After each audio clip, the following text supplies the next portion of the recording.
Right now, not so much.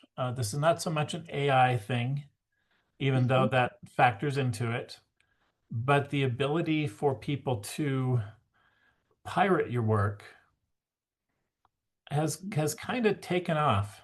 It's kind of taken off. It's a little overwhelming. I've got a couple of books. I'll have to pull them out. I'll send you some photos of them. I've got a couple books of things that were public domain properties that, you know what, anybody can publish something like that. I have plans myself to do some publications that involve public domain property. Um, but it was somebody that was hoping to get their book confused with somebody else's quality books. So they were taking the Yes. material, slapping it in, having a $5 cover slapped on it, and then hoping it gets confused for something real. Because Mhm. then somebody's just going to buy it before they realize this is not what I expected. This is not quality. It's a poorly assembled book. And to a casual reader or a casual librarian or educator, if you bought a copy of Swiss Family Robinson and it had a cover on it of the time machine and the typesetting was bad and the margins were poorly trimmed, that's going to turn somebody off. Now it's become a hassle to deal with this book that you have to return or you've lost money on. It's not something you Mhm. want to put in your library. And I'm Mhm. seeing more and more of that happen. High profile um, intellectual properties. Um, Frank Miller is very prominent in comic circles. Batman: The Dark Knight Returns was his big one, Okay. but he created Sin City, which they made a couple movies of. Very graphic design, very recognizable art style, and I saw something online for Frank Miller Sin City notebooks. And I clicked on it because I thought that looks really cool. I wouldn't mind a notebook with his art on the cover. And then I realized looking into it that this was one of those scam artists that was Mhm. stealing other people's art, slapping it on something cheap, promoting it as if it was real. And you have to be more wary of that. You have to be willing to not just browse and click. You have to be willing to educate yourself a little bit on what you're looking at because there are thousands of examples like the ones I just mentioned.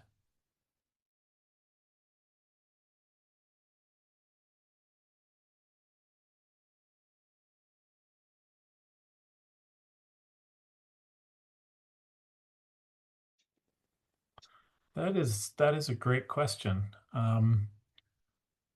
Recently, I actually advised someone that the hardest thing in publishing right now, and it's been a hard thing for some time, um, is not getting someone to say yes to what you're doing. It's saying no to the opportunities that will not be good for you. And that is one of those other things that I teach. Never sacrifice what you want the most for what you want the most at that moment, because you may think they're the same thing, but they're not. My way of deciding the difference is flipping a coin, because flipping a coin doesn't make the choice for you.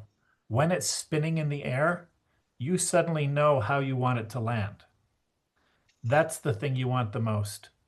Doesn't matter how it lands. It matters that it puts you in a position to choose what you really want. And so I think learning to say no to opportunities that look good at the moment but will not serve you in the long term is where you call on mentors or other people with more experience. Mhm. Just today, the other conference call I had today was with a friend who's a longtime member of Superstars who had a contractual issue. And when this was put in front of her, the first thing she thought was, James said, whenever this is put in front of me, if I have any questions at all, to reach out to him or to Kevin or to Rebecca and ask. And we got most of that sorted in about an hour.